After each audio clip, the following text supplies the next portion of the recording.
explosion. And then another card showing the Pentagon with a huge explosion inside of it.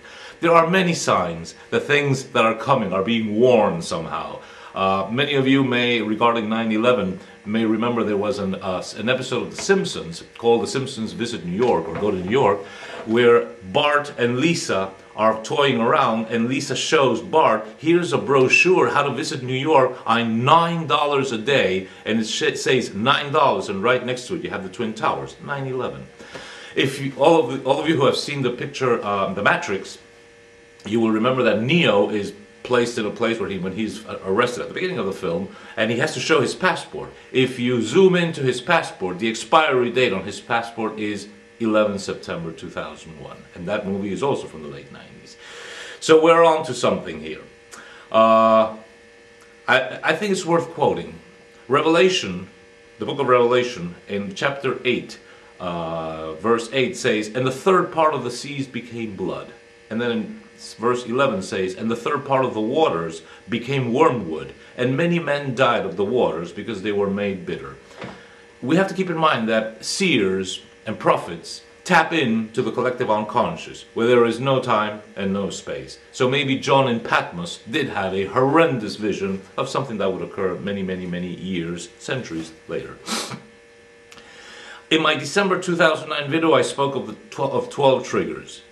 As I said, number 8 was a nuclear accident. It finally became an oil accident. This is America's Chernobyl. This marks the beginning of the end of the United States, but perhaps they overdid it, because not only will it be the beginning of the end of the United States, but it is killing the Gulf of Mexico. When the Gulf Stream starts picking this oil up, it will take it to the east coast of the United States and Canada. It will take it further afield into the North Atlantic, and if they can't be stopped, imaginably, some years from now, I don't know how many, it will contaminate the entire oceans of the world. And then let's see what BP and the US government and Halliburton and the oil cartel and Goldman Sachs and JP Morgan will tell us about that.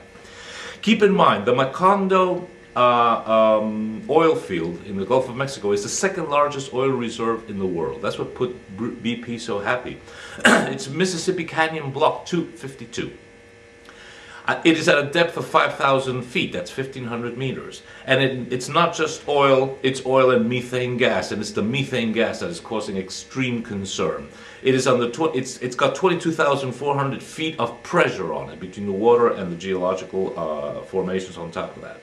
And funnily, it was baptized Macondo, which many of you will remember. It's Colombian writers Gabriel Garcia Marquez's ghost town in his novel, his wonderful novel, 100 Years of Solitude. And the African name Macondo, it's of African origin, means devil's food. That's why I call this video The Well from Hell, because I'm wondering, have the gates of hell been, which are easily opened, have they been opened by British Petroleum and their friends? Have they started something that they cannot stop? It's like the Sorcerer's Apprentice. I remember in The Lord of the Rings by Tolkien, there's a little part that Saruman says, where he says, "The dwarves dug too greedily and too deep. You know what they awoke in the darkness of Khazad-dûm, shadow and flame." My friends, the world over, we have to get ourselves on our feet and stop these people now. Thank you.